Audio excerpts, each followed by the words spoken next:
بالنسبة لإسلامه أجمع العلماء كان أبو بكر الصديق رضي الله عنه وأرضاه أول من أسلم من الرجال لرسول الله صلى الله عليه وسلم. لقد كان إيمانه وإسلامه نتيجة رحلة إيمانية طويلة، إذ كان يبحث عن الدين الحق. هو أصلا قبل الإسلام كان يعرف أن دين الجاهلية ودين قريش باطل، وكان يبحث عن دين الحق. فقد كان بحكم تجارته، كما قلنا إنه كان تاجر، فكان بحكم تجارته كثير الأسفار، وبما أنه كان يسافر فإنه كان يتصل مع الناس ومع أديان أخرى، فيستعلم منهم أديانهم إن كانت نصرانية أو يهودية أو غير ذلك من الأديان الوضعية. يقول يحدث عن نفسه: كنت جالسا بفناء الكعبة، وكان زيد بن عمرو بن نفيل قاعدا، فمر ابن أبي الصلت فقال: كيف أصبحت يا باغي الخير؟ يخاطب. قال: بخير. قال: وهل وجدت؟ قال: لا. يقصد: هل وجدت الدين الذي كنت تسعى إليه؟ قال: لا. فقال بيت من الشعر: كل دين يوم القيامة إلا ما مضى في الحنيفية بور.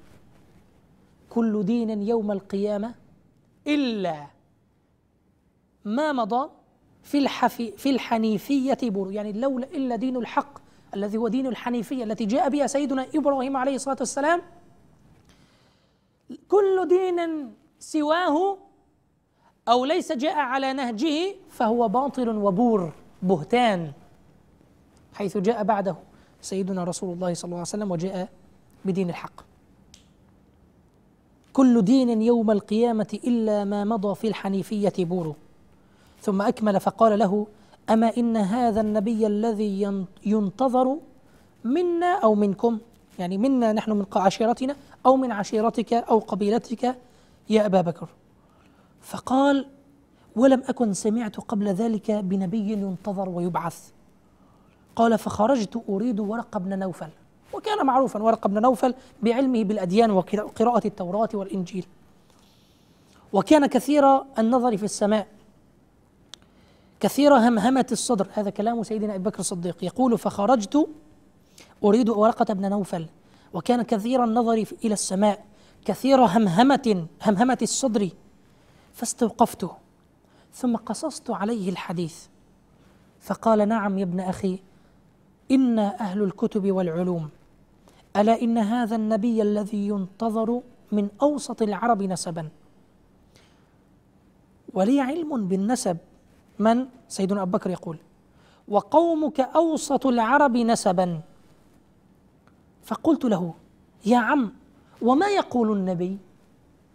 فقال: يقول ما قيل له، إلا إنه لا يظلم ولا يظلم ولا يظالم. قال: فلما بعث رسول الله صلى الله عليه وسلم آمنت به وصدقته. إذن كان عنده خبر به من قبل ورقة بن نوفل من قبل. وقد رأى رؤيا لما كان في الشام في أحد تجارته، رأى رؤيا رضي الله عنه وأرضاه، فقصها على بحير الراهب. فلما قصها عليه قال له: من أين أنت؟ قال: من مكة. قال: من أيها؟ قال: من قريش.